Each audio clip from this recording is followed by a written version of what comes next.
Olá, professores, olá, professoras. É um prazer estar aqui novamente com vocês, nesse momento de formação, reflexões pedagógicas. Sejam muito bem-vindos também, coordenadores, diretores. Gostaria de, em nome da secretária Elza, secretária adjunta Soraya, do professor Leonel, superintendente, da professora Mônica, registrar aqui os nossos agradecimentos, as boas-vindas, para mais esse momento de formação da equipe de língua portuguesa. Gostaria de registrar aqui também o abraço e a consideração aos colegas da equipe de língua portuguesa, o professor Gilson Ávalos, professor João Batista, professor Gustavo Azuaga, professor Leandro Queiroz, professora Rosani, que chegou agora para compor a equipe, e o professor Tiago Oliveira, que vai estar aqui conosco hoje para trazer as considerações a respeito da temática que vamos abordar aqui nesse momento.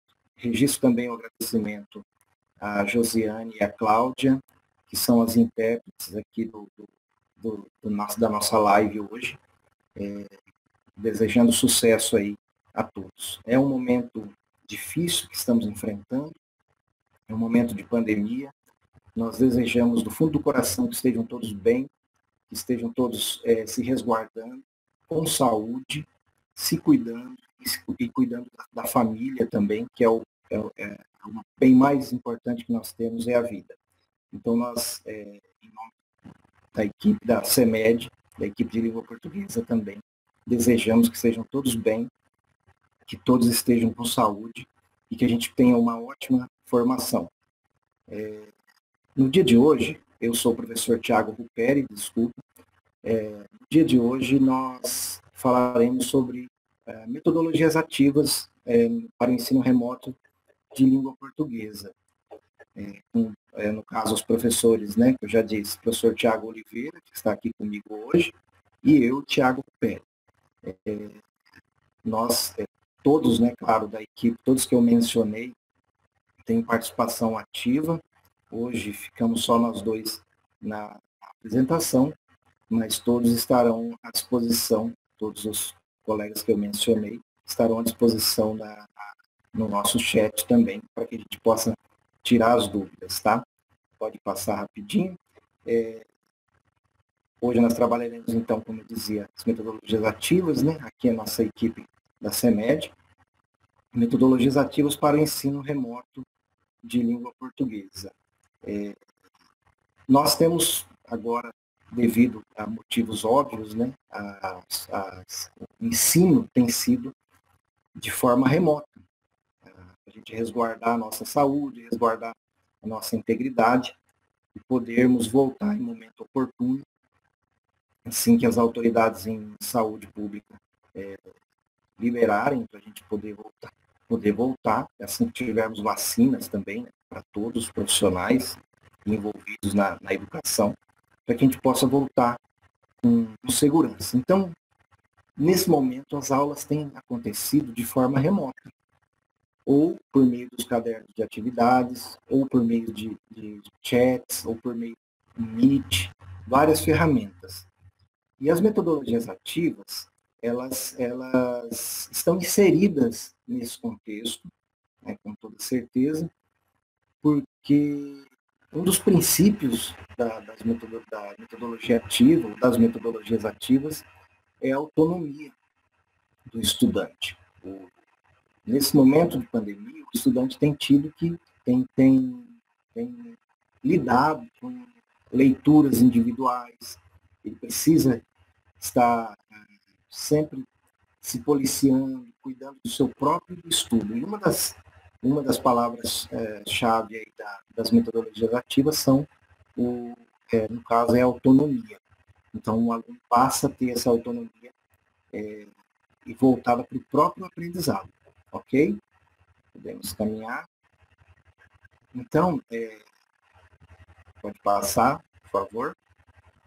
O conteúdo programático hoje, a introdução, né, às metodologias ativas, metodologias ativas na BNCC e nos currículos da REM, nós temos agora o referencial circunstancial, que é para atender justamente essa demanda, né, do ensino remoto, que, no caso, devido à pandemia, né, o ensino de língua portuguesa por meio da aprendizagem ativa, né, as metodologias ativas e o ensino remoto, sala de aula invertida e ensino híbrido.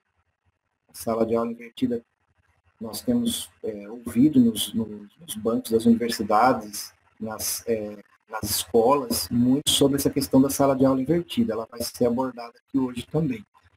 E as tecnologias gratuitas para se usar, no caso, não só na aplicação das metodologias ativas, em outras metodologias também, mas com o principal foco que hoje, como o nosso assunto é metodologia ativa, né, nós vamos disponibilizar e trabalhar um pouco dessas tecnologias, dessas plataformas que podem ser usadas no ensino com metodologia ativa e também na aplicação de outras metodologias também. Pode continuar. As metodologias ativas, né? O que são? Nós temos discutido isso aí nas formações, discutido isso aí nos bancos das academias, nós vamos disponibilizar depois também aqui na descrição do vídeo, aqui no canal das reflexões, artigos, textos que embasam também essa nossa formação de hoje, tratando, obviamente, dessas questões das metodologias ativas. Mas o que são as metodologias ativas? Pode passar, por favor. Metodologias ativas são estratégias pedagógicas para criar oportunidades de ensino nas quais os alunos passam a ter um comportamento mais ativo, de modo mais engajados no processo de construção de conhecimento. Valente, Almeida e Geraldini, 2017, que são pesquisadores da Pontifícia Universidade Católica de São Paulo. E eles têm, inclusive, um artigo que trata dessa questão do uso das metodologias ativas em vários níveis de ensino básico, ensino superior. E voltando ali, né, comportamento mais ativo. Vocês vão perceber ao longo da formação que o aluno tem esse protagonismo juvenil, a autonomia, ele passa então a ter o foco do aprendizado, a construção do seu aprendizado passa a depender muito dessa autonomia do estudante. É óbvio que nós, em diferentes níveis, é difícil você ter isso aí 100% da turma, 100% da escola. É muito difícil, até no nível superior, se a gente parar para ver, essa demanda da autonomia, quando se pede, por exemplo, para o aluno estudar um texto, quando se pede para o aluno realizar uma enquete, vocês vão perceber que nem todos os alunos vão conseguir, mas isso é uma mudança que é a longo prazo, é uma mudança nessa estrutura educacional. Se vocês pegarem, por exemplo, o livro do professor Jonathan Bergman, que é um dos precursores aí da sala de aula invertida, que é uma metodologia ativa, né? Vocês vão perceber que os alunos, quando passaram a assistir a aula de forma remota, era aula gravada, eles diziam, por exemplo, que uma das principais vantagens, os alunos, né, diziam que uma das principais vantagens era poder pausar o professor no momento que eles achavam interessante e tirar dúvidas adicionais, né? Então, de repente, na sala de aula, naquele momento, no contato direto ali, os alunos não conseguiam pausar o professor. E aí, por exemplo, nesse livro que eu citei, na sala de aula invertida, depois a gente pode disponibilizar aqui também na descrição, vocês vão perceber que uma das vantagens seria essa. Então, as metodologias ativas, elas trabalham muito nessa vertente da autonomia do aluno, ter a construção do seu próprio conhecimento. Pode passar, por favor. São estratégias pedagógicas com foco no aprendiz, situações de aprendizagem em que o aluno é ativo. É importante frisar, e daqui a pouco nós vamos falar sobre isso, que na nomenclatura das metodologias ativas, o próprio nome já está dizendo, né, ativo em oposição a passivo. Nesse caso aqui, nós não queremos trabalhar subjugar outras metodologias, de forma nenhuma. A metodologia ativa ela é um complemento, é mais uma opção para que a gente possa, principalmente nesse momento do ensino remoto, a gente possa ofertar algo na direção da construção do conhecimento, da continuidade da construção do conhecimento dos nossos alunos. E as metodologias ativas, como envolve, muitas vezes, você delegar essa autonomia do aluno, esse compromisso, com, no caso também, os familiares, de construir esse conhecimento. Então, as metodologias ativas aqui, elas são extremamente pertinentes, né? E ali, como a gente pode ver, é o foco no aprendiz. Não que as outras metodologias não tenham foco no aprendiz, é claro que não. Mas a gente percebe, a partir desses momentos, a descentralização do conhecimento. É importante falar isso também, porque com o passar do tempo, as metodologias vêm sofrendo alterações. Por exemplo, com o advento das tecnologias digitais. Mesmo que a gente diga assim, o aluno não usa para construir o próprio conhecimento, de repente. Mas a gente está falando aqui de um conhecimento focado, por exemplo, nos parâmetros, nos conteúdos, nos referenciais curriculares. Mas ele, de certa forma, está aprendendo. Quando ele acessa, quando ele joga, por exemplo, ele está aprendendo a nomenclatura, ele está aprendendo, por exemplo, outro idioma. Então, hoje, essa questão do aluno produzir o próprio conhecimento, ir atrás do próprio conhecimento, não só o aluno, todos nós, ela vem sendo problematizada. Por quê? De certo ponto, o conhecimento ele é descentralizado. Antes o aluno, as pessoas iam para as escolas, iam para as universidades como um dos únicos meios de adquirir conhecimento, de buscar informação, de construir, por exemplo, uma vida acadêmica. Nós sabemos que, com o advento das tecnologias digitais, entre outros, esse tipo de conhecimento hoje ele está à mão, em qualquer lugar, né, que você esteja, e a escola, o professor, nesse caso, ele não, de forma nenhuma, ele perde centralidade. Isso é importante frisar também. Inclusive, num dos artigos que a gente vai disponibilizar, né, o autor, José Moran, da USP, ele trabalha muito essa questão de tranquilizar, no caso, o professor, de que o papel dele continua essencial. O papel do professor ele não muda. Quer dizer, não é que ele não muda, ele não se perde. É muito importante a figura do professor, mas aí como organizador daquele movimento de ensino e aprendizagem, e não só o detentor exclusivo do conhecimento.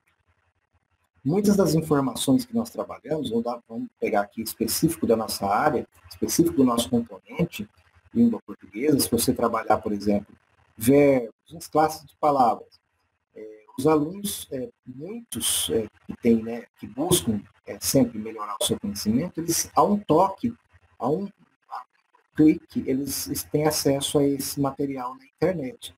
Então, é muito importante dizer que o professor, então, ele organiza esse conhecimento. Ele precisa colocar estratégias, trazer estratégias para os alunos para aprender isso de forma efetiva e eficaz. Por quê?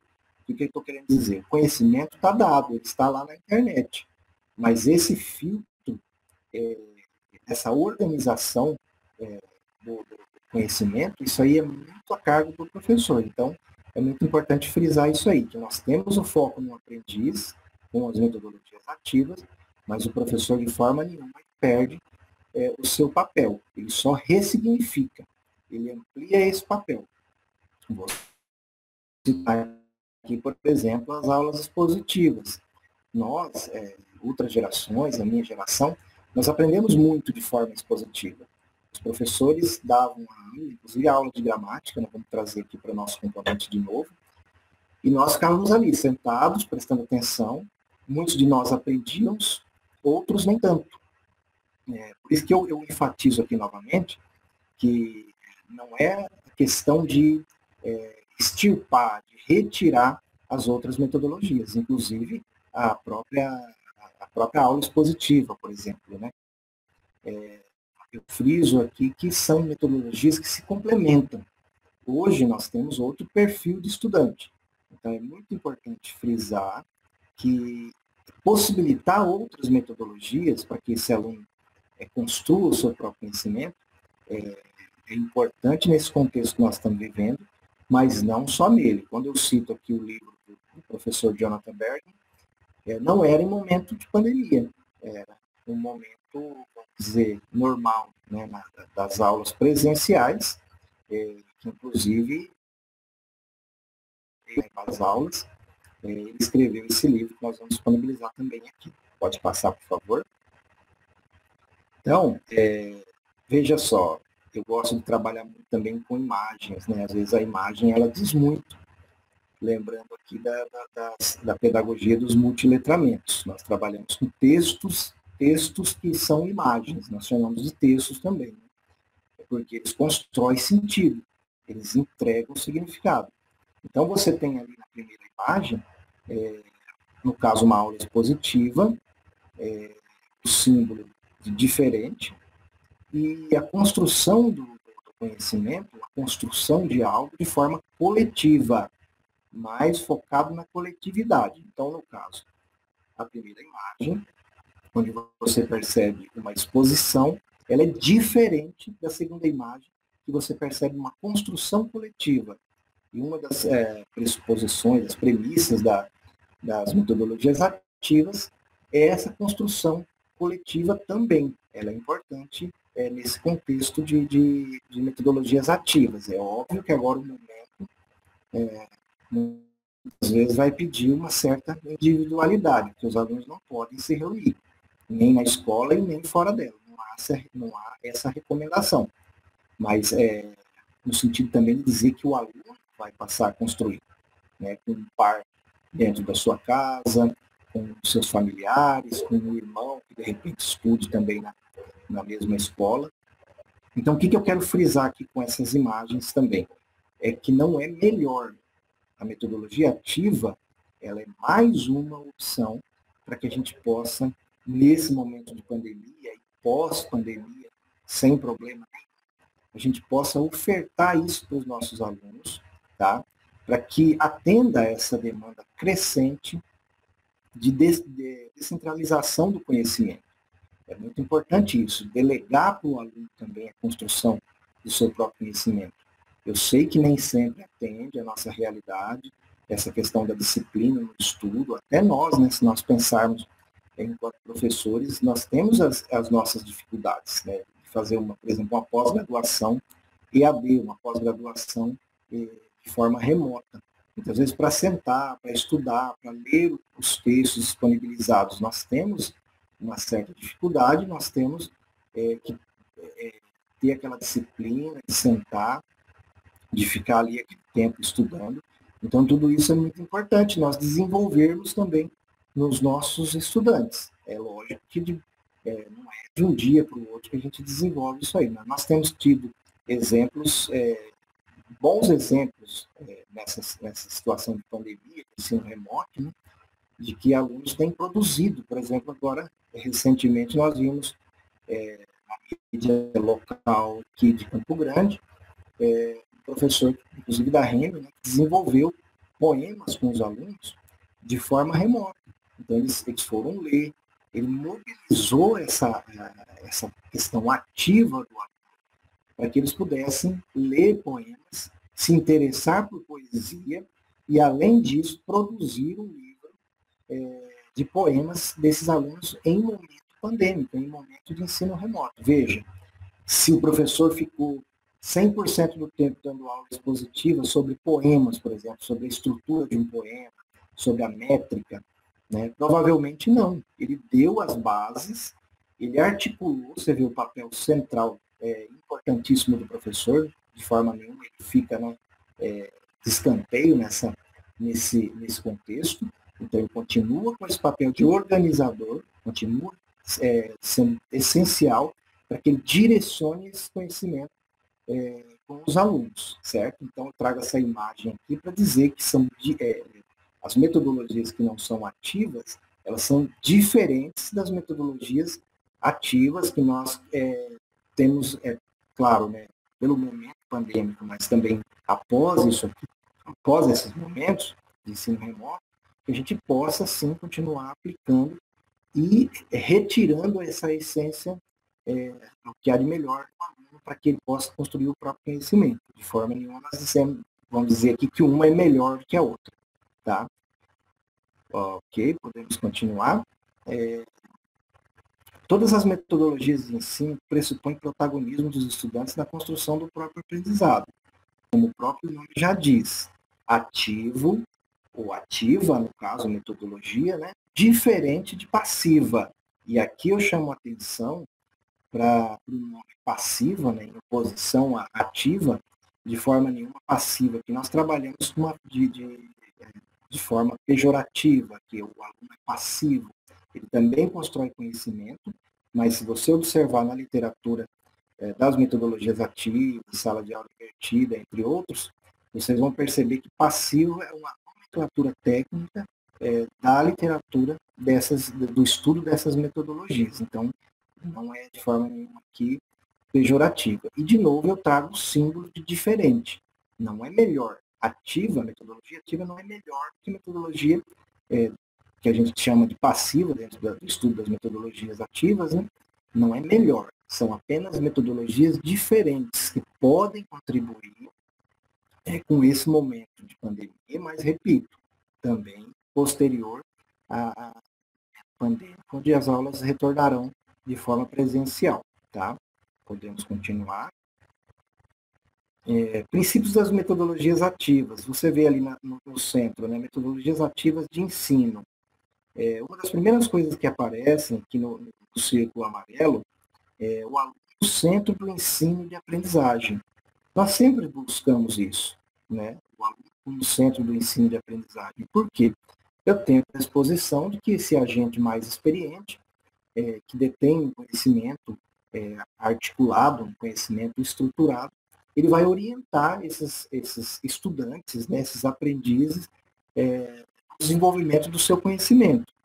Mas agora, com as metodologias ativas, o aluno, o estudante, o nome estudante já pressupõe isso, o aluno poder buscar o seu próprio conhecimento, construir o seu próprio conhecimento.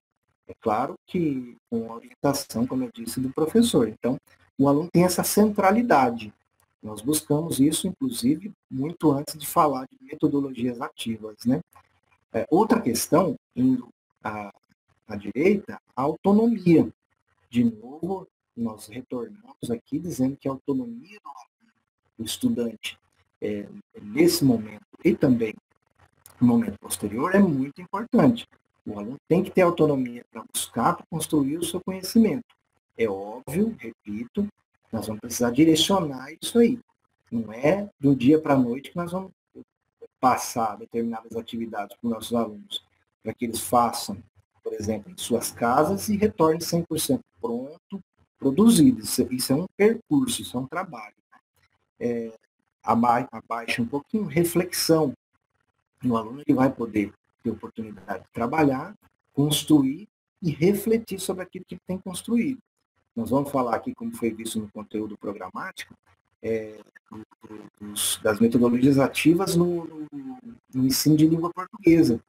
Então, lá na Base Nacional Comum Curricular, sem querer me adiantar, mas já falando um pouquinho, resgatando, diversas habilidades, campos de atuação que permitem, que facilitam essa reflexão e essa busca pelo conhecimento por parte dos alunos. Tá? Problematização, tá? É importante também. Uma das estratégias das metodologias ativas é trabalhar com problematização, com situações problema, né? Então isso é muito importante também frisar. Trabalho em equipe. Repito, nesse momento nós não estamos fazendo trabalho em equipe, porque os alunos estão, não há recomendação de estarem juntos no mesmo ambiente, né? Mas o trabalho em equipe ele é também uma das premissas das metodologias ativas. Vamos supor, quando a gente retorna agora da pandemia, o trabalho em equipe ele vai ser, sempre foi, né, mas dentro das metodologias ativas ele tem um papel também muito importante. A inovação, depois nós vamos falar aqui também a respeito de impasses, né? Inclusive na própria aplicação das metodologias ativas, mas a inovação é uma delas. E a inovação, ela sempre traz, vamos dizer assim, situações de tensão. Às vezes a comunidade não aceita, eu vou falar sobre isso adiante, tá? E professor mediador, facilitador, ativador. Vou colocar aqui novamente, né? O professor ele tem um conhecimento, ele tem toda a sua trajetória de estudo, de experiência,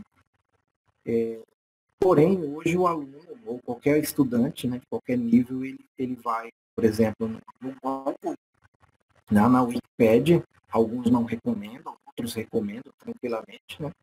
E ele consegue buscar um conhecimento que, de repente, o professor apresente ali como conteúdo programático, como eu disse agora há pouco, né?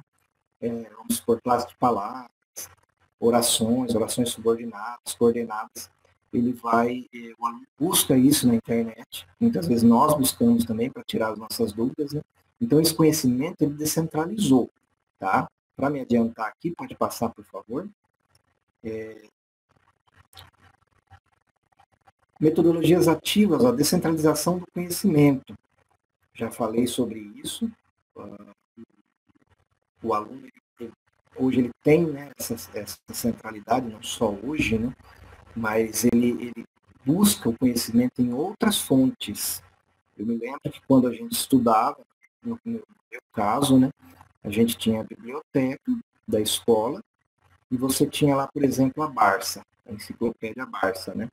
E ali você buscava o conhecimento, são várias frentes, né, várias vertentes, vários temas, e era uma das únicas formas que a gente tinha de escrever no papel ao passo, né, fazer uma capa bonita, entregar para o professor, além, claro, do professor trazendo ali, ministrando as suas aulas, que sempre foi de grande valor para a gente, né?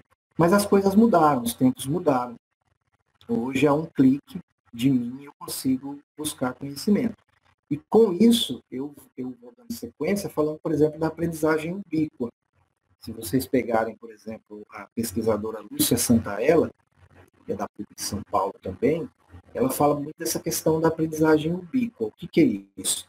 É a aprendizagem que se dá não só no banco da escola, mas ela se dá em todos os lugares.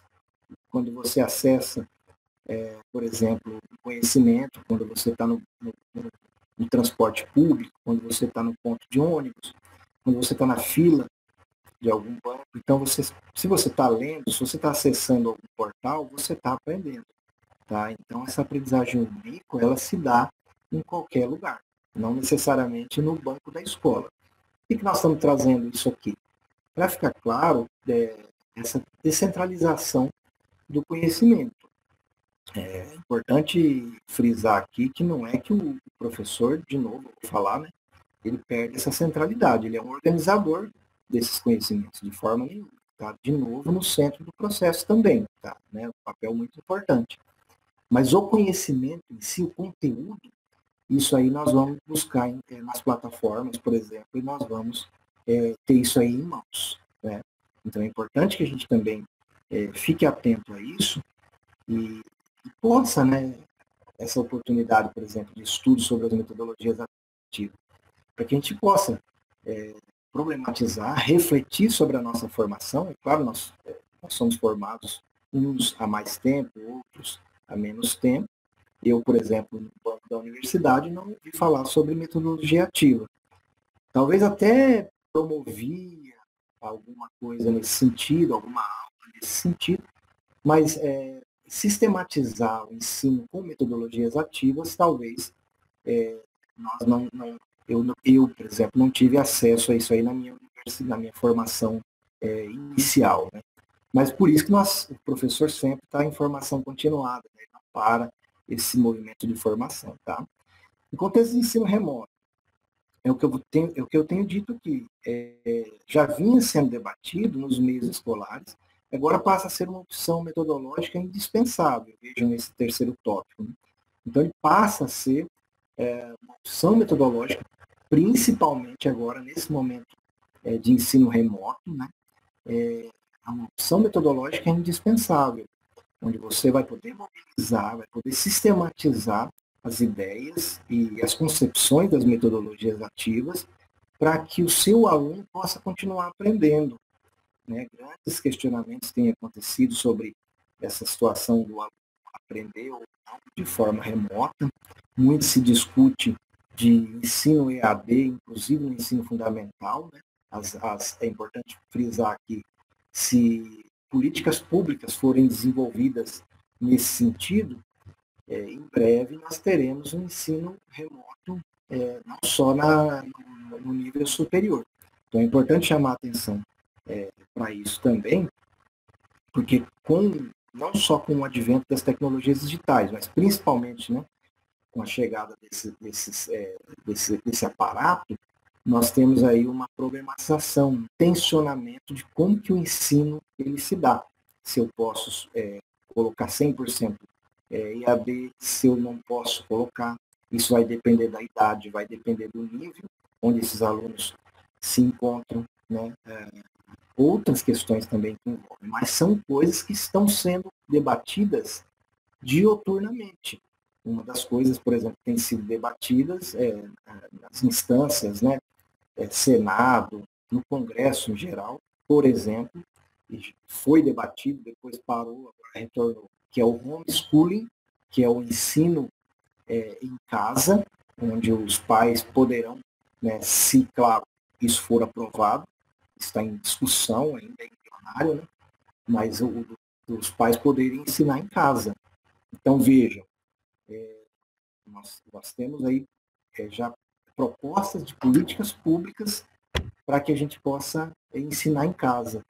Então, vejam como isso tem sido tensionado, como isso tem sido discutido, tá bom? Mas eu não vou entrar aqui em detalhes, mas é importante a gente chamar a atenção para que também a gente fique atento a esse movimento do homeschooling e, por exemplo, do EAD no ensino fundamental, que é a nossa etapa de ensino, principalmente aqui na REME. Então, os procedimentos podem ou não exigir acesso às tecnologias digitais, e aí eu vou lembrar, por exemplo, de uma leitura que você direciona para o seu aluno. Isso aí ele pode acessar uma plataforma e ler, ou ele pode buscar uma biblioteca, não é o caso agora, mas ele pode buscar, por exemplo, na própria casa, né, uma revista, uma leitura em uma revista, uma leitura em um jornal. Tudo isso também, por isso que não pressupõe única e exclusivamente o uso de tecnologias digitais. Pode passar, por favor? Eu vou me adiantar aqui, porque em breve nós teremos o professor Oliveira. Então, nós temos, como eu disse anteriormente, os impasses também na implementação dessas metodologias. Por que nós colocamos aqui comunidade escolar, pais, gestores e coordenadores? Isso não é uma crítica. Como eu disse, tudo que é novo, tudo que é inovação, às vezes, ela custa, ela demora para entrar em pauta e ser aceita, ser digerido. Né? Por exemplo, nós tivemos já acontecimentos na REME, onde o professor de língua portuguesa promoveu, né, o estudo, trouxe, no caso, a metodologia ativa, pelo formato de júri simulado, onde os alunos têm que estudar, têm que buscar o caso, né, estudo de caso, que é uma das metodologias, né, estudo de caso, e depois ele tem que ir à frente da sala de aula e expor. Isso pode acontecer de forma presencial, pode acontecer de forma remota também, por exemplo, uma reunião no Meet. Os alunos podem fazer essa exposição. E a escola foi questionada por um pai, a respeito dessas, que o aluno reclamou que ele estava sendo exposto, que ele tinha que falar na frente dos demais colegas, né, na frente do professor, da professora. E isso aí gerou um incômodo no aluno, o aluno reclamou com o pai foi reclamar com a escola. E aí, no caso, o gestor, no caso, os coordenadores, conversaram com o professor para adequar essa metodologia. Veja, nós vamos ter impasse também na implantação dessa metodologia, assim como qualquer outra. O pai, nesse momento, está pensando aqui só nesse recorte temporal, ele está dizendo assim, que o filho está se expondo. Mas nós sabemos, enquanto professores, estudiosos, né, na área da educação, que é o domínio da retórica, o domínio a conseguir falar em público, Isso traz para nós, e nós percebemos isso nos nossos alunos também, nossos estudantes, traz uma qualidade de aprendizado bem maior. Um destaque, por exemplo, no meio social, para quem consegue usar as palavras com propriedade, consegue se expressar em público. Eu estou falando aqui de uma prática de linguagem, tá, pessoal? Estou falando de oralidade. Não estou falando de outras práticas de linguagem, como, por exemplo, a escrita, ou a produção de textos multissemióticos, né? A própria leitura, interpretação. Então, estou falando aqui só desse exemplo da oralidade. Então, são impasses que podem surgir na escola de vocês. Por exemplo, quando você pede para o seu aluno, na reunião, na aula, pelo Meet, na aula, pelas plataformas que vocês utilizam, e você pede que o aluno se expresse. Isso pode causar um desconforto e reclamações na escola. Então, é importante que gestores, coordenadores, estejam atentos a isso aí, porque é um movimento de transição. O aluno precisa, dentro das metodologias ativas, principalmente, ele precisa ter essa autonomia, precisa ter, como que eu posso dizer, desenvolver essa competência, desenvolver essa habilidade de se comunicar oralmente, por exemplo, sustentar um argumento. Isso é muito importante. Nem todo mundo vai ser orador, nem todo mundo vai ser, por exemplo, um advogado ou um professor. Mas é importante que você desenvolva também essa competência, essa habilidade, para que o aluno tenha sucesso naquilo que ele venha desenvolver depois, durante a sua vida, né? Até nessa comunicação também. Ok? Pode passar. Os benefícios, nós falamos dos impasses, mas nós também temos os benefícios das metodologias ativas, né? A autonomia, de novo, você vê que é uma palavra-chave, né, nesse contexto de metodologia ativa. A autonomia ela é muito importante. Aptidão em resolver problemas, a sociedade mudou. E aqui eu vou entrar na questão, por exemplo, do Fordismo, né, onde cada um só fazia, na linha de produção, você fazia apenas um serviço, que era colocar aquela peça na linha de produção. Estou dando um exemplo aqui da linha de produção. Né? Hoje, por exemplo, a concepção de competências e habilidades na Base Nacional Comum Curricular, vocês vão ver que isso aí vem sendo problematizado, vem sendo tensionado. Hoje nós lidamos com resolução de problemas diversos, não só exclusivamente de determinados nichos. Né? Colaboração, então, a competição, ela não é que ela perde espaço, mas a colaboração ela passa a ser muito importante também. Senso crítico, nós pedimos isso para os nossos alunos dioturnamente, né? Protagonismo, quer dizer, o aluno, o estudante assumir essa frente na construção do seu próprio conhecimento, na sua expressão, isso é muito importante. Confiança, a gente consegue se expressar diante do público, consegue, estou falando só de uma prática aqui, tá? Não estou falando de outras.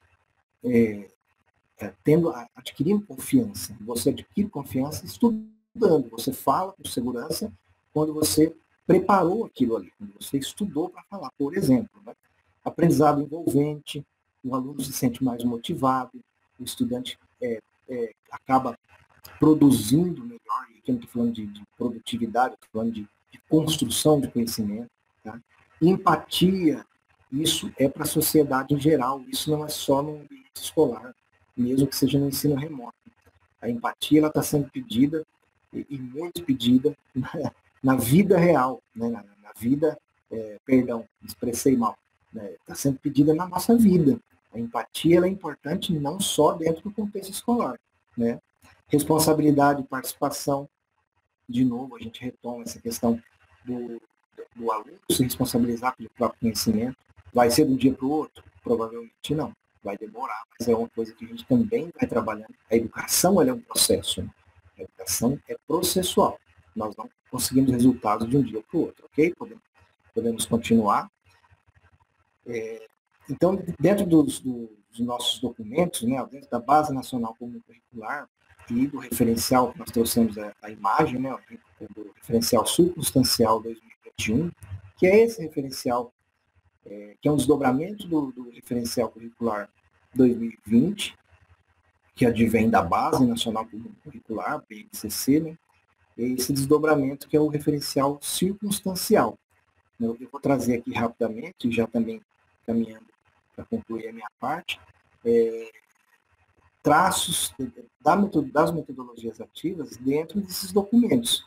Vocês vão perceber que documentos curriculares importantes como esses, né, como a BNCC e como referencial curricular circunstancial, ele aborda, ele traz as metodologias ativas, às vezes não dizendo ali, enunciando, né, que é uma metodologia ativa, mas oportunizando, né, tendo a opção de trabalhar essas metodologias, dentro desses documentos importantes. Podemos continuar? Então, por exemplo, aqui, ó, dentro da BNCC, você tem aqui, depois esses slides vão ficar disponibilizados, aqui ele ficou um pouco pequeno, mas o alaranjado, competências cognitivas, tá? O verde, competências comunicativas, e o roxo, competências socioemocionais. Percebam, pessoal, nós não vamos trabalhar, por exemplo, comunicação que vem sendo trabalhada ao longo de muitos anos já. Isso não é novidade, né? A lista de conteúdos, ela deixa de aparecer, por exemplo, no nosso referencial de língua portuguesa. Ah, professor, mas acabou o conteúdo? Não vou estudar mais gramática, não vou estudar mais as classes de palavra, morfologia, de forma nenhuma. Professor, de forma nenhuma, gestor, quem estiver aí assistindo, o conteúdo ele continua ali, ele continua sendo estudado normalmente. Só que ele passa por uma ampliação. E, por exemplo, você não trabalha mais com a perspectiva de lista de conteúdos. Você trabalha com conteúdo de forma contextualizada. E isso pressupõe competências cognitivas, olha aqui, ó. Então, de forma nenhuma, o conhecimento técnico ele é abandonado, né? Mas aí você tem, por exemplo, as competências comunicativas. É muito importante frisar isso, né? Que o aluno passa a desenvolver, então, claro, nós gostaríamos sempre, mas a partir desses documentos, né, você passa a ter de forma explícita competências comunicativas e competências socioemocionais. Nós falamos aqui, por exemplo, da empatia. A empatia serve para a vida, não serve apenas para o contexto da escola ou para o contexto do ensino remoto. A empatia ela serve e é pedida, né, para a vida. Tudo bem? Podemos passar. Aqui dentro do RCC, né, nós temos alguns exemplos, isso está de forma expressa lá no referencial curricular. Tanto o referencial curricular 2020, que é desdobramento da BNCC, quanto no referencial curricular circunstancial 2021, que é desdobramento do referencial curricular, para atender às demandas do ensino remoto. Tá? Então, você tem, por exemplo, PBL, aprendizado baseado em problemas ou projetos. Por que PBL? Porque é uma sigla em inglês para Problem Based Learning. Tá? Um aprendizado baseado em problemas. A comunidade tem problemas? Com certeza tem. Então, por exemplo, quando o professor resgata, quando ele dirige os alunos dele, os estudantes dele, a desenvolverem uma ideia para resolver determinado problema na sociedade. Tá? Isso pode ser de forma simulada ou pode ser de forma a atender uma demanda real da comunidade, inclusive da comunidade escolar. Né? Outro exemplo que está expresso no referencial curricular circunstancial e também no referencial curricular, TBL, aprendizagem em equipe. Team Based Learning. Na verdade, a tradução livre, né, seria aprendizagem em equipe. Veja como isso fortalece também a aprendizagem em grupo. Ah, mas nós estamos em ensino remoto. Pode ser em grupo? Os alunos que tiverem oportunidade podem se reunir por aplicativos que, posteriormente, o professor Tiago Oliveira vai traçar aqui para vocês. Tá? Estudos de casos, teaching case. No júri simulado, vocês vão ver muito estudo de caso. Casos reais que aconteceram, por exemplo, casos, né, na sociedade que foram a júri, e os jurados tiveram que decidir perante a justiça, né, a situação daquele réu. Então, estudos de caso também são muito importantes. Sala de aula invertida, flipped classroom, que é a tradução também para flipped classroom, sala de aula invertida. Por que sala de aula invertida?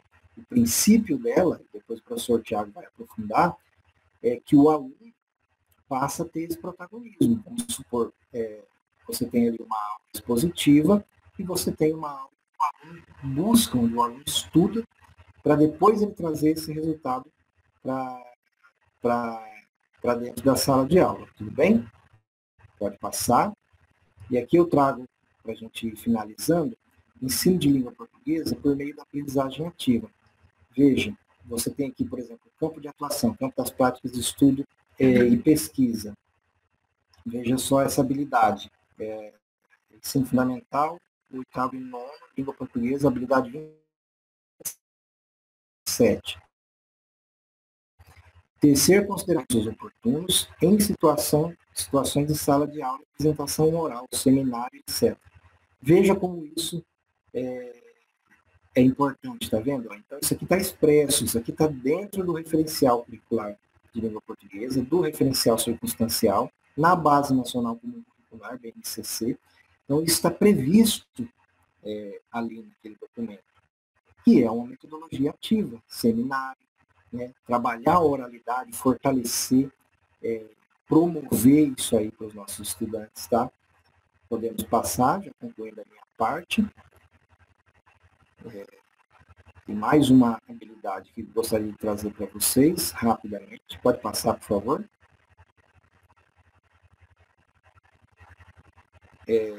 Esse aqui é do campo de atuação na vida pública. Só rememorando aqui, pessoal, que o nosso referencial agora, ele tem 4 campos, na verdade 5, né? Mas 4 campos importantes no sentido geral e amplo, que são os campos de atuação na vida pública, onde esses textos circulam. Por exemplo, quando eu trabalho campo de atuação na vida pública, vocês vão perceber lá no referencial, trabalha-se muito com textos normativos, né, textos legais, porque isso faz parte da vida do estudante também. Ele precisa acessar isso aí. Então, você tem ali vou falar aqui, os campos de atuação jornalístico e midiático, está muito presente na vida dos alunos. Estudo e pesquisa, muito presente na vida dos alunos. Campo de atuação, que é esse aqui, na vida pública, muito presente na vida dos alunos também. Né? Por exemplo, o próprio regimento escolar é um texto que pode ser trabalhado dentro do campo de atuação na vida pública, entre outros. Você tem o artístico literário, que é de suma importância. Então, você vê que ele vem como um campo de atuação, pega lá desde o primeiro ano do ensino fundamental e vai até o nono do ensino fundamental, né? O artístico literário, que ele ganha essa importância que sempre foi devida, mas agora ele ganha esse espaço aqui formal, né? E também todos os campos de atuação trabalham principalmente a parte estrutural da língua, a parte gramatical, tá bom? Então, por exemplo, você pega essa habilidade aqui, eu vou ler rapidamente, realizar enquetes e pesquisas de opinião, de forma a levantar prioridades, problemas e resolver, no caso dos problemas, ou propostas que possam contribuir para a melhoria da escola ou da comunidade. Vejam, isso está expresso, isso é uma habilidade do referencial curricular de língua portuguesa, pessoal. Então, quando você fala, por exemplo, de enquetes, quando você fala de pesquisa de opinião, você vai coordenar esse trabalho, mas quem vai realizar, quem vai buscar essas informações é o aluno, é o estudante. Então, isso propicia para ele, como eu posso dizer, essa parte ativa da construção do próprio conhecimento. Tudo bem? E vocês vão ver, por exemplo, nos cadernos de atividades, nós temos atividades, questões que foram desenvolvidas baseadas, por exemplo, nessa habilidade, onde o aluno vai ter que pesquisar, onde ele vai ter que realizar uma enquete, uma pesquisa de opinião, né, para que ele possa, por exemplo, construir aquele conhecimento e depois, aplicando em outra prática de linguagem, ele vai poder oralizar, ele vai poder falar sobre isso. Tudo bem? Então, pessoal, eu quero dizer que é um prazer estar aqui sempre com vocês. Eu vou agora chamando o meu colega, professor Tiago Oliveira, que vai dar continuidade, trazendo essas ferramentas para vocês, aprofundando também o assunto. Eu espero ter contribuído. Espero do fundo do coração que estejam todos bem. Cuidem-se e estamos à disposição na CEMED, tá? Para que a gente possa continuar esse movimento de formação, mesmo de forma remota. Às vezes a gente sente saudade, né, de estar nas nossas formações presenciais, mas estamos à disposição para continuar esse trabalho com vocês, a equipe de língua portuguesa toda. Tá? Então, vou passando agora para o professor Tiago Oliveira. Despeço de vocês. Um forte abraço.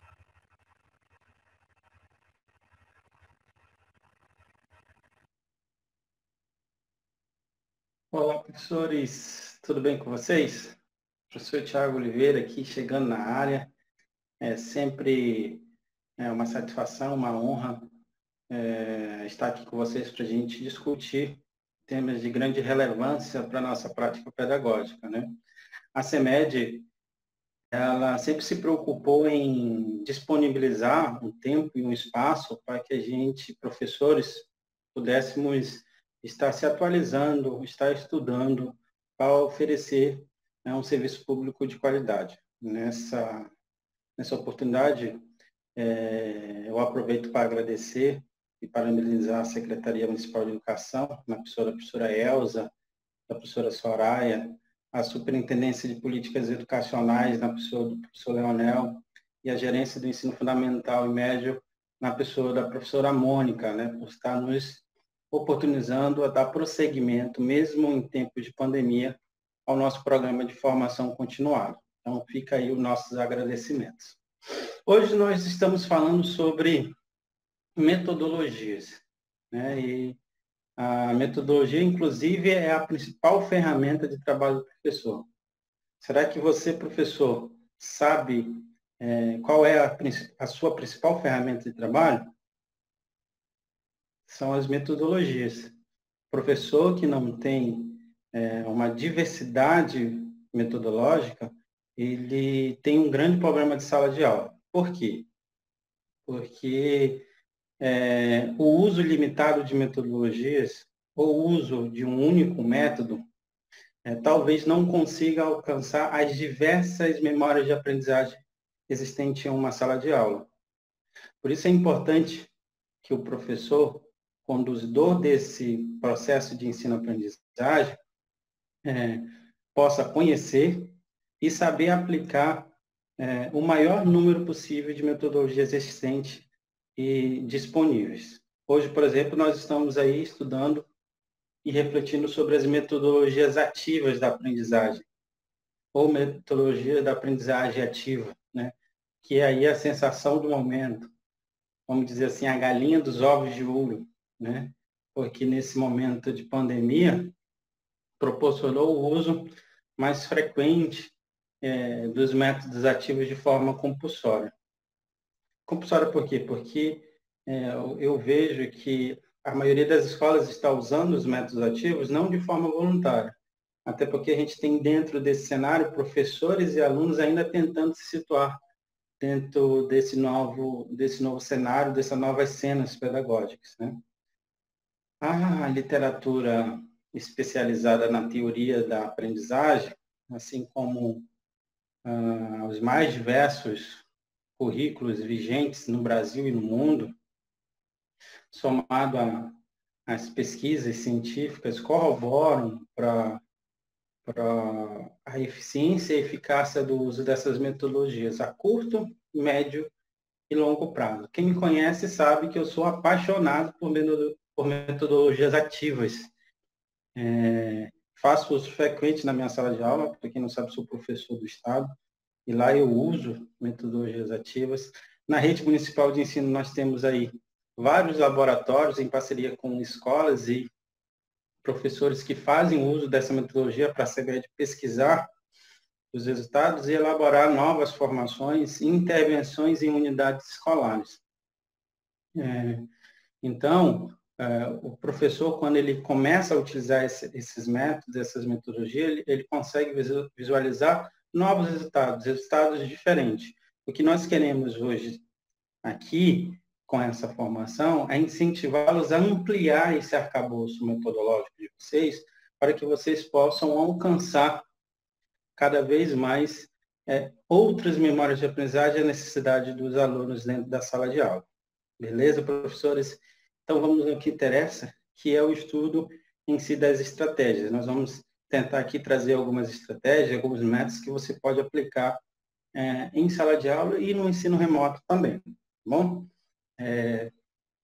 Metodologias ativas é isso mesmo que o professor Tiago Ruperi falou de forma brilhante. Aí, quero até aproveitar a oportunidade para parabenizá-lo, professor, né, pelo brilhantismo que conduziu essa parte introdutória. Eu não teria feito tão bom quanto. Né? Então, metodologias ativas são métodos em que coloca o aluno como agente da sua aprendizagem. Como agente da sua aprendizagem. Uai, professor, mas isso aí é o óbvio. Né? Isso aí é o sonho de todo professor, que o aluno seja agente da sua aprendizagem. Que historinha é essa? Né? A minha turma, ela não tem maturidade pedagógica para seguir sozinha. Eu saio de lado do aluno, ele não consegue desenvolver a atividade. O aluno não consegue produzir um parágrafo padrão, não consegue conectar textos, o aluno não consegue criar argumentos plausíveis, o aluno não sabe diferenciar as classes de palavras. Como é que eu vou deixar um aluno desse ser agente da sua aprendizagem? Eu não esperaria outra resposta a não ser essa também, professor. Porque esses alunos foram, desde a educação básica, expostos a uma metodologia tradicional, em contraponto ativa, a uma metodologia passiva, em que eram receptores dessa aprendizagem, e colocá-los agora como agente da sua aprendizagem, de qualquer forma, seria quase um suicídio pedagógico. Né? Porque o que eu estou tentando chamar a atenção de vocês? Que para o aluno virar o agente da sua aprendizagem, existem métodos, existem estratégias, existe um procedimento específico para isso, até tornar ele o seu agente da sua aprendizagem. Não é de qualquer forma, não é dando canetão para o aluno e jogando ele na frente da sala de aula, né? Para ele ser ativo. Não. Existem movimentos, existem procedimentos para isso. É o que a gente vai ver hoje aqui. Tá bom? Pode passar um slide para mim. Volta um pouquinho. Isso. Metodologias ativas, gente. Já é difícil, né, a gente implementá-las no ensino presencial, por todas as dificuldades que o professor Tiago Pérez já apontou, né? A escola, os professores, os alunos, as famílias desses alunos, né? É muito difícil implementar num sistema presencial, agora imagina no remoto, né? À distância. Como é que faz isso, professor? Como é que a gente consegue fazer isso? Mas, diferente do que possam imaginar, as metodologias ativas no ensino remoto, elas casam muito bem. Por quê? Porque o ensino remoto tem características muito peculiares às metodologias ativas. No ensino remoto, eu preciso que o aluno tenha uma autonomia maior, o aluno ele pode escolher o ambiente de estudo dele, ele pode escolher o horário do estudo dele, o aluno ele pode escolher a cadência dessa aprendizagem. Então, o ensino remoto traz muito dessas características e potencializam essas habilidades dentro das metodologias ativas. Então, é uma modalidade de ensino que a metodologia ativa cai muito bem. Tá? Pode passar.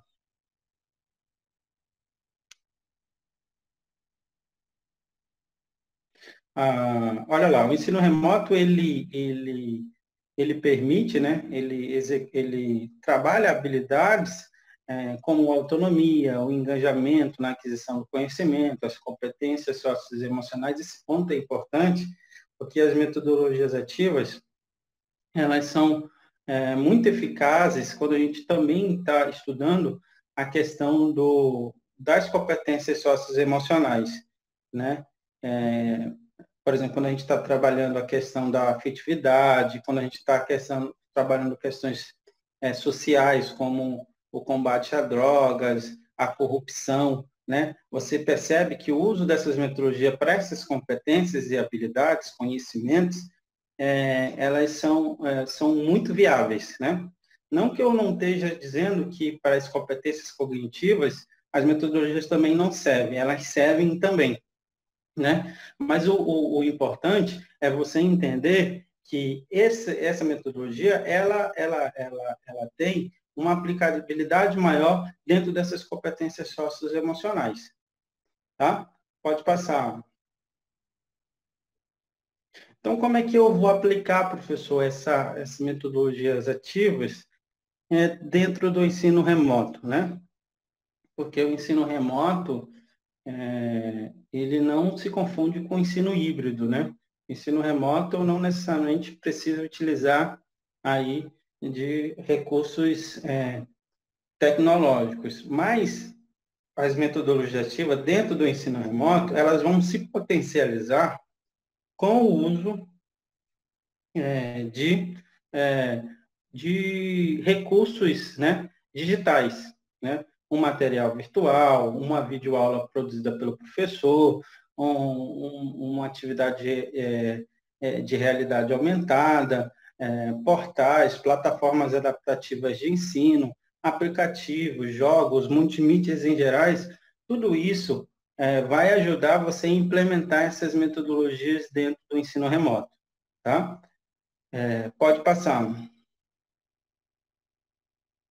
Aí eu trago para vocês dois métodos, né? Existem dois métodos. Dentro das metodologias ativas, existem métodos e estratégias para implementar essa principologia que o Tiago Pérez já explicou, que é o aluno no centro da aprendizagem, a autonomia do estudante, o aluno como agente da sua aprendizagem, o protagonismo, né? Toda essa principiologia, existem estratégias e procedimentos para que isso seja realizado. Aí o Tiago já falou sobre o PBL, né? Já falou sobre o TBL, sobre as simulações, né? Sobre a gamificação, que também é um método ativo, né? E existem dois que nós vamos falar hoje aqui, que se aplica bem nesse ensino remoto, que é a questão da sala de aula invertida, que muitos de vocês já devem ter ouvido falar, e o ensino híbrido, né? Eles são parecidos, mas têm as suas diferenças e as suas aplicabilidades. Pode passar. A sala de aula invertida. O que seria a sala de aula invertida? Nós vamos ler as lâminas e aí no final a gente vai fazer um comentário e resumindo tudo isso sobre a sala de aula invertida. É um modelo inovador que inverte o modelo tradicional, né? Por isso o nome sala de aula invertida, no qual o aluno tem contato com o conteúdo em sala de aula e leva para casa o que aprendeu para realizar tarefas complementares. Pode passar. A proposta é orientá-lo a buscar de maneira ativa um conhecimento prévio sobre o tema a ser estudado e depois levar à sala de aula o que aprendeu, para compartilhar com os colegas e professores. Pode passar.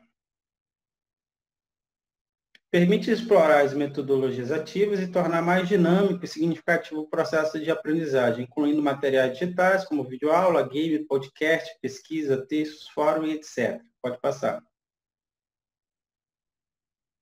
Então, é assim, a sala de aula invertida, não é que você vai inverter a sala de aula, o aluno vai ser professor, o professor vai ser aluno, não é essa a ideia. A ideia é você inverter o procedimento.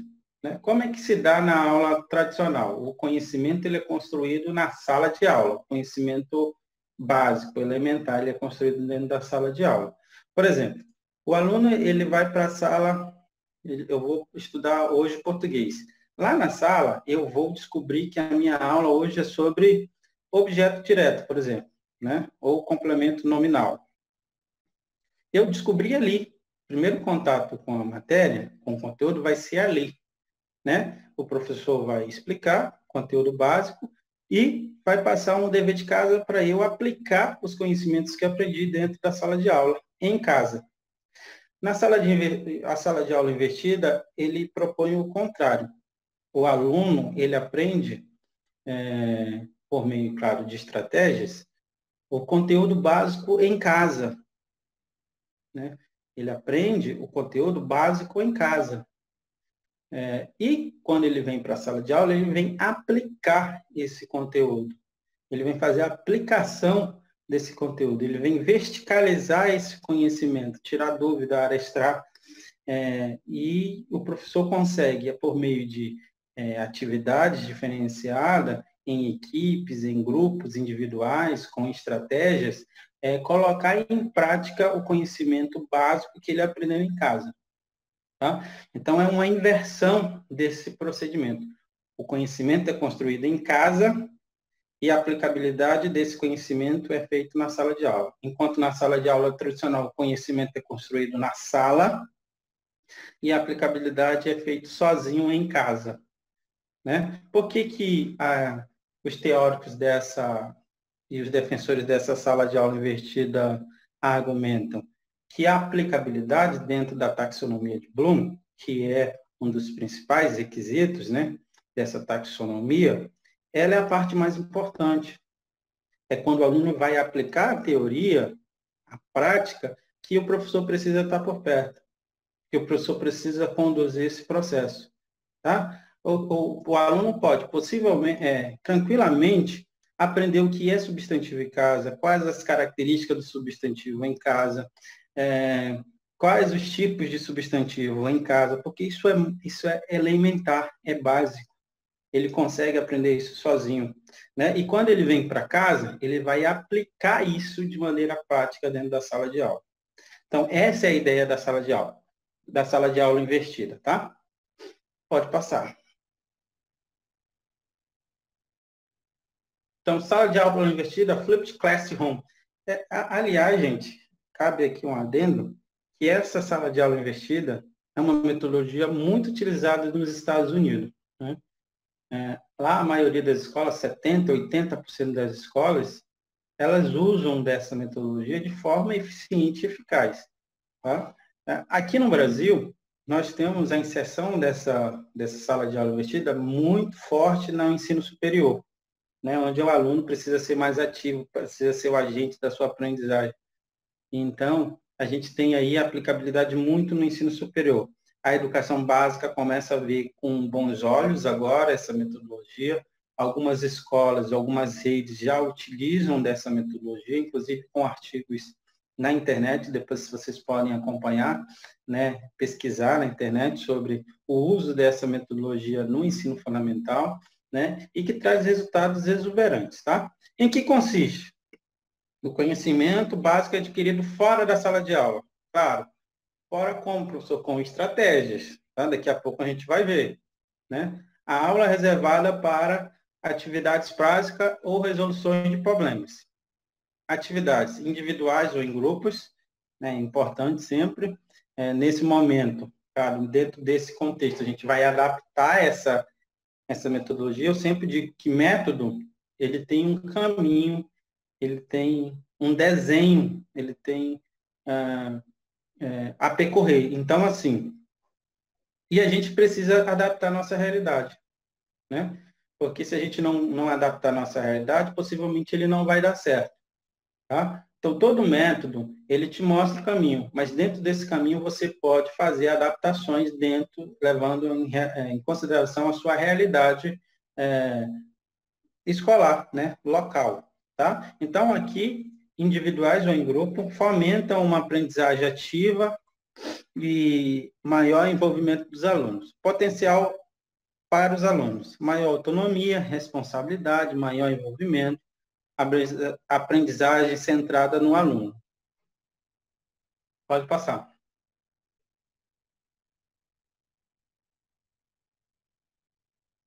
Então, aí, na sala de aula invertida, o novo papel do professor, né? O professor, antes da aula, ele faz o quê? Ele prepara, faz a preparação e a seleção do material para envio para os alunos, né?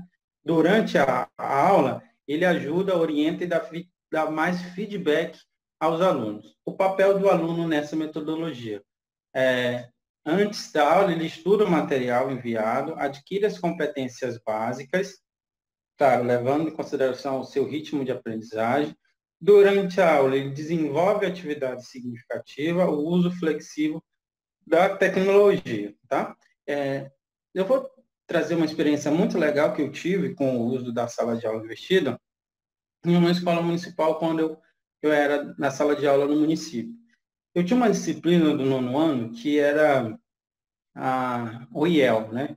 A gente tem uma aula do IEL por semana e geralmente essa aula eles colocam na sexta-feira, né? Sexta-feira, os feriados comem metade, outros alunos comem a outra metade da carga horária. E aí é muito pouco. Então, o que eu fiz? Eu apliquei dentro dessa disciplina, né, a sala de aula investida. Eu criei uma plataforma, né, e lá eu disponibilizava os conteúdos teóricos para eles, e quando a gente chegava na sala de aula, eu ia fazer a prática, né? Ia ler obras literárias, livros, discutir, fazer reflexões literárias, né? Por quê? Porque se a gente for dar o conteúdo que a gente precisa dar do IEL, que é a questão de trabalhar os efeitos de sentido, né? Trabalhar as questões das escolas literárias, isso perde muito tempo. E aquela aula que a gente tinha era muito preciosa. Então, eu investi a sala de aula, eu passava o conteúdo para eles de forma investida, o conteúdo teórico, e trabalhava a prática em sala de aula. Foi uma experiência muito boa, eu tive resultado muito bom, a pena que foi apenas um ano, né? Então, fica aí a dica para a IEL, a utilização dessa metodologia. Pode passar. O passo a passo da sala de aula investida.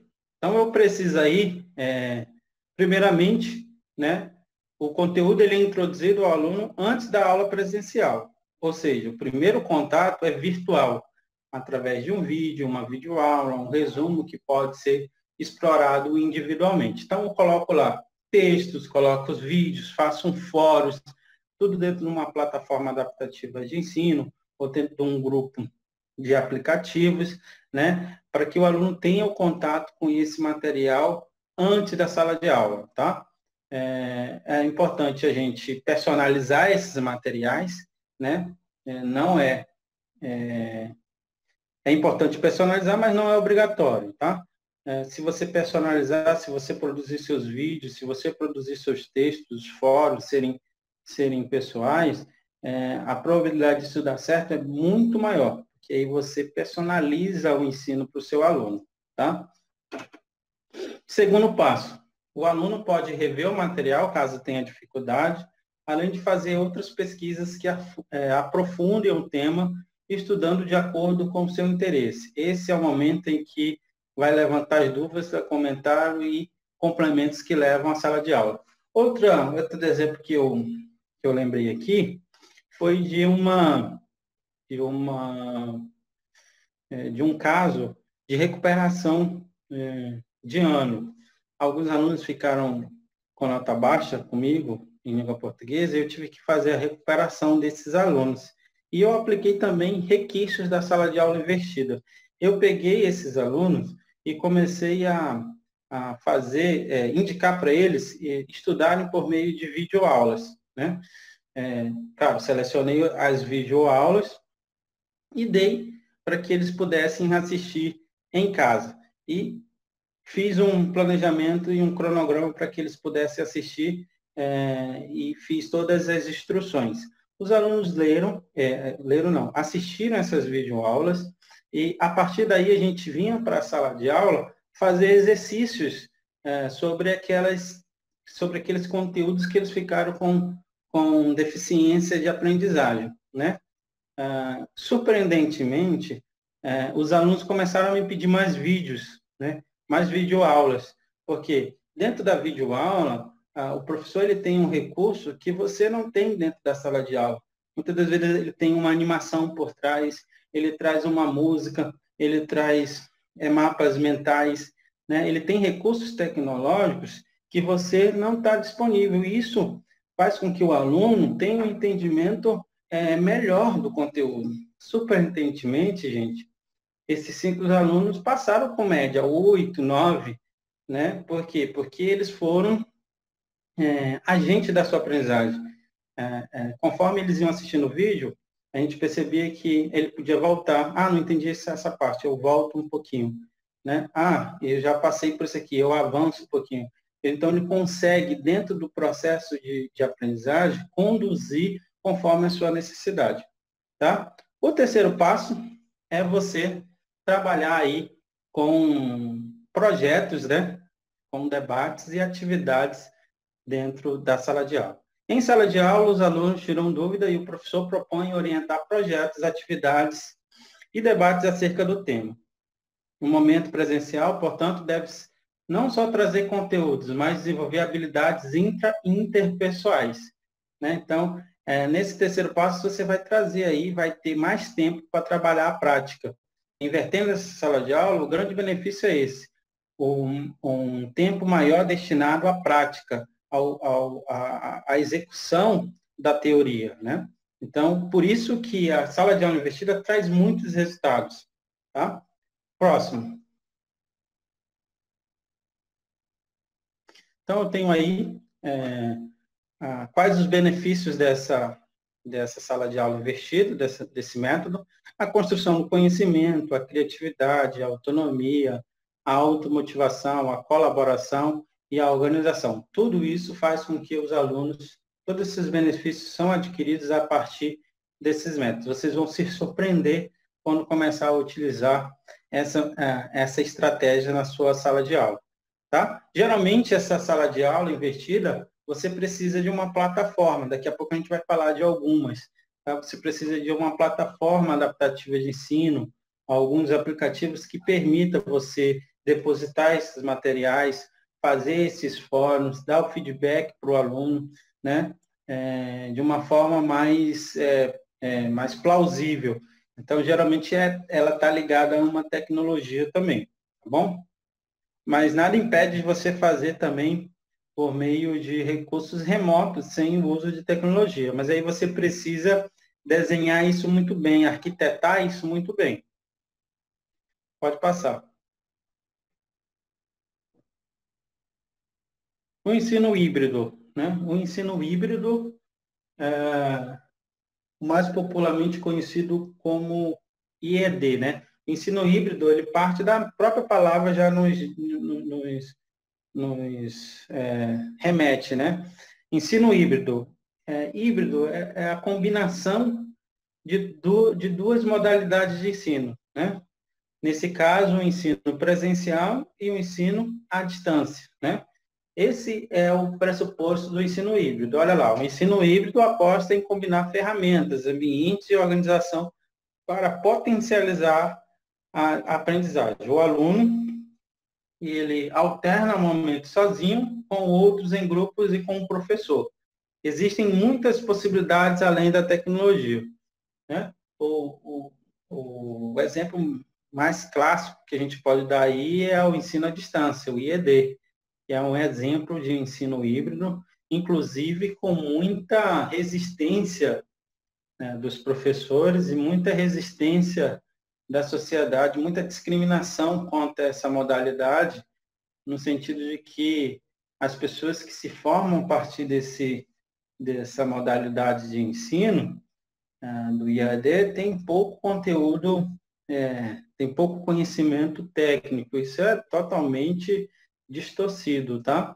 O ensino híbrido pode ser para mim, para você, que sempre tivemos em uma metodologia em que não se usa tecnologia, né? Pode ser muito dificultoso, né? Por exemplo, para mim, fazer uma pós, eu tentei fazer uma pós à distância, foi muito sacrifício, porque não estava acostumado a ter autonomia desse tempo de organização, mas para alunos, por exemplo, que estão muito ligados à tecnologia, alunos que estão inseridos dentro dessa realidade, é uma modalidade que dá muito certo. Né? Eu tenho exemplos aí inclusive em Campurândia, a escola SESI, Senai, ela adota esse sistema para o ensino fundamental, né? O aluno ele tem que cumprir parte da sua carga horária presencial e parte da sua carga horária à distância. Então, eles têm disciplinas lá que é totalmente à distância, com nota e tudo, e está super certo entre eles.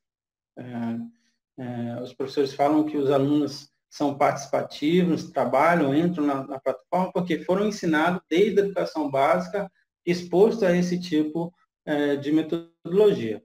Tá? Então, o ensino híbrido ele vem forte, ainda mais nesse novo contexto aí que a gente está inserido, ele vem forte porque ele traz possibilidade de você combinar hora presencial, hora à distância, né? Pode passar. Olha aí, ó. Devido ao isolamento social, as atividades a serem realizadas em casa podem respeitar os princípios do ensino híbrido, alternando-se atividades executadas de forma física e com inclusão de materiais digitais, videoaula, podcast, pesquisa, game e outros. Então, eu tenho aí, no ensino híbrido, o debate, pode passar, desculpa, pode passar. Eu tenho aí os debates, as orientações, as ferramentas, as digitais, né? A pesquisa de campo, a leitura e exercício, projeto de vida, e colocar a mão na massa mesmo. Então, a gente vê que tem toda uma logística, todo um procedimento para você trabalhar essa parte do ensino híbrido, tá? Dentro do nosso contexto, ele é totalmente aplicável, uma vez que nós estamos aí, eu acho que o Estado ele tem essa proposta de voltar depois com o ensino híbrido, em que parte dos alunos vão ficar dentro da sala de aula e parte dos alunos vão ficar em casa, e na próxima semana se alterna isso. É uma realidade que a gente precisa estar ciente que pode acontecer também nas outras redes. Então, é importante a gente conhecer esses procedimentos, tá? Geralmente a gente casa aí, como a sala de aula invertida, a uma plataforma em que nos possibilita esse ensino à distância, tá? Pode passar. Papel do professor no ensino híbrido. No ensino à distância, usa-se o conteúdo base, no ensino presencial, a prática, igualzinho à sala de aula invertida.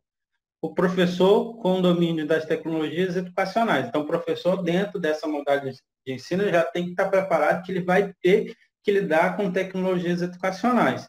Ele vai ter que estudar um pouquinho mais, ele vai ter que conhecer as tecnologias educacionais, vai ter que saber mexer nessas tecnologias para que essa modalidade, para que esse método funcione. Mediar a relação do aluno com o uso da tecnologia para gerar um conhecimento crítico. Essa questão da mediação do professor com o aluno é muito importante, porque, apesar de nossos alunos serem totalmente tecnológicos, da era digital, né, alunos da era digital, eles, geração alfa, geração, né, eles têm dificuldade para usar essa tecnologia para a educação. Eles têm muita facilidade para o uso da tecnologia para o Facebook, para as redes sociais, o entretenimento. Mas quando você fala dessa tecnologia, do uso da tecnologia para a educação, aí a dificuldade começa a aumentar. Então, eles não sabem utilizar o Word, eles não sabem utilizar o PowerPoint, eles não sabem utilizar algumas plataformas de pesquisas, né? Então, é importante o professor estar por dentro dessas tecnologias para que possa mediar essa relação aluno-tecnologia. Bom? Pode passar. Tecnologia em sala de aula, plataformas adaptativas de ensino. Legal. Nessa parte, a gente vai trazer para vocês algumas sugestões de algumas plataformas adaptativas de ensino, alguns aplicativos que são de domínio público, né? Para utilização em sala de aula, que você consegue aí, dentro da sala de aula invertida, dentro do ensino híbrido, utilizar para a implementação dessas metodologias. Pode passar. A primeira que a gente traz aí como sugestão é o Google Sala de Aula, né? O Classroom, como é conhecido, ele é uma ferramenta online gratuita que auxilia os professores, alunos e escola com um espaço para a realização de aulas virtuais. Por meio dessa plataforma, as turmas podem comunicar-se e manter as aulas à distância mais organizada. Então, o Google Sala de Aula, ele é uma ferramenta, é uma plataforma em que o professor consegue postar atividades, o aluno consegue ir lá te dar um retorno dessas atividades, o professor consegue postar vídeos, o professor consegue postar, fazer fóruns de discussões, o professor consegue fazer quizzes, os professores conseguem utilizar para mandar arquivos de todos os tipos, PDF, Word, PowerPoint, né? Pode depositar tudo lá e o aluno tem um contato direto com o professor. Então, uma plataforma é uma sala de aula virtual mesmo, em que o professor consegue gerenciar quem entrou, quem não entrou, quem fez, quem entregou. Você consegue dar nota, consegue dar devolutiva para esse aluno a partir dessa sala de aula virtual. Então, para que eu tenha a sala de aula invertida, eu preciso de uma plataforma em que eu possa fazer essa interface. E o Google Sala de Aula, ele é muito eficiente quanto a isso, né? Quanto a essa interface. Então, vale a pena dar uma olhada no Google Sala de Aula com carinho. O Estado ele já usa essa tecnologia, né? Outras redes também já usam, e dá uma olhada com carinho para essa plataforma. Ela é de domínio público, tá? Algumas funcionalidades são grátis, então vale a pena. Dentro do YouTube existem vários tutoriais ensinando como utilizar a plataforma Google Sala de Aula, tá bom? Então fica aí a dica do Google Sala de Aula para que vocês possam implementar essas duas metodologias que nós falamos hoje aí. Quer saber mais um pouquinho?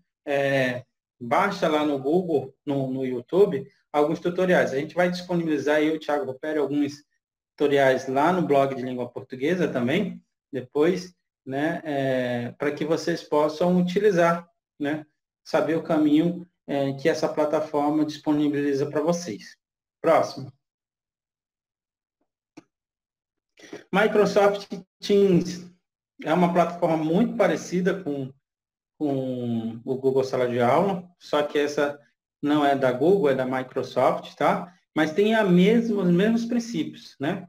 A plataforma de colaboração Microsoft Teams permite a criação de um ambiente que unifica todos os alunos, professores e time de gestão em um só lugar, além de possibilitar aulas ao vivo, gravações, upload de vídeos, chats interativos, edição de documentos simultâneos e organização de materiais por turmas e disciplinas.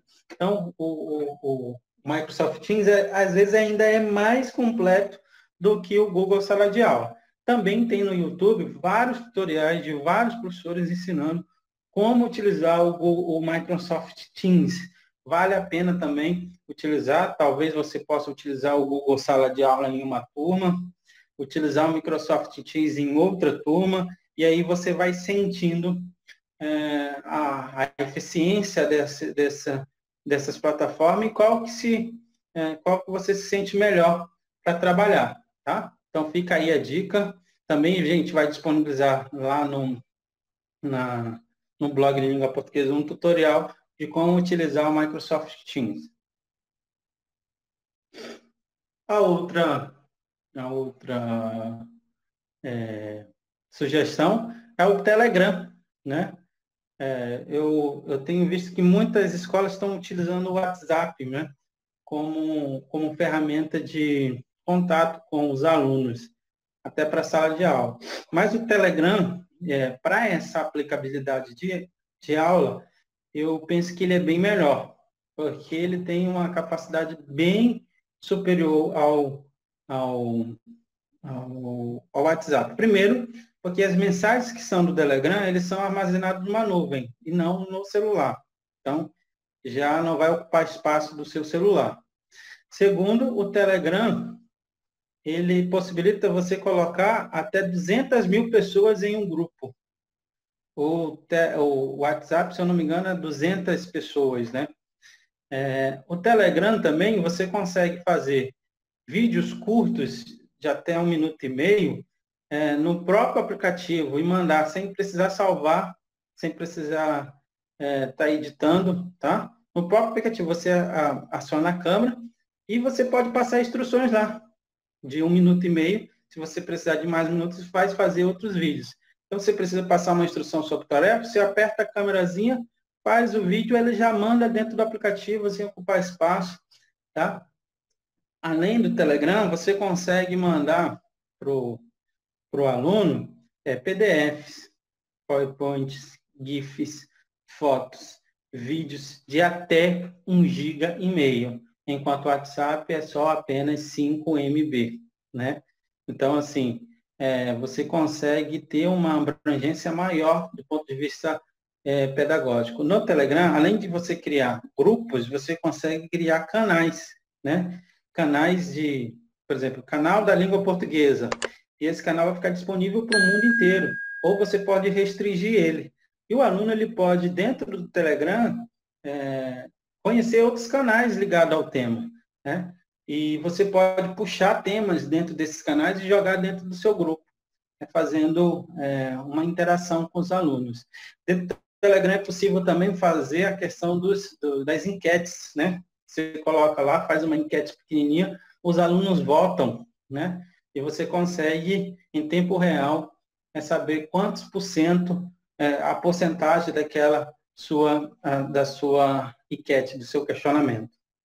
No Telegram também, você não precisa passar o seu número particular para o aluno, né?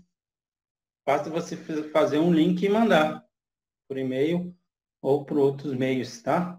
E aí o aluno acessa o seu grupo, o seu canal, sem necessariamente ter o seu contato particular. Isso também beneficia muitos professores, tá? E você está ali num grupo de Telegram, você não está em um grupo de vários contatos, você está ali focado somente no estudo, num grupo de estudo. Então, vale a pena dar uma olhada no Telegram como uso pedagógico. Tá? Vários professores estão utilizando, eu utilizo o Telegram, e para esse fins pedagógico eu acho bem melhor do que o WhatsApp. Tá? Tem um vídeo instrutório também que a gente vai disponibilizar. No YouTube tem vários vídeos falando como utilizar o Telegram para fins pedagógicos. Depois dá uma olhada lá, tá bom? Tá bom? Vale muito a pena. Pode passar. Pode passar? Então é isso, gente. Ficou a dica, eu acho que saiu uma lâmina, mas tem a dica do Meet também, como aulas ao vivo, né? O Meet te proporciona fazer essas videochamadas ao vivo, de longa duração, que você não consegue fazer por meio de WhatsApp, e você consegue inserir lá 200, 250 pessoas. Então, você consegue fazer as aulas ao vivo online. Então, dentro dessa sala de aula invertida, é sempre bom você marcar aulas online, né? A aula presencial, como não tem como a gente marcar essa aula presencial, você marcar por videochamada, né? A aula presencial seria a aula online. Então, uma vez por semana, pelo menos, você marca ali, coloca o link, faz o link no Meet e chama esses alunos e lá você consegue fazer em tempo real aulas online, tá bom? Então, fica também a dica aí do Meet. Dá uma olhada lá, tem vários tutoriais que falam sobre isso. E é isso, gente. Nós agradecemos, a equipe de língua portuguesa agradece a participação de todos. Estamos à disposição no blog, no e-mail de língua portuguesa, para tirar todas as dúvidas, sugestões. Se alguém quiser montar um laboratório depois comigo sobre uma dessas salas de aula invertida ou ensino híbrido, estou à disposição, me procure, que a gente vai montar e vai aí executar essas metodologias, tá bom? Forte abraço a todos, até a próxima.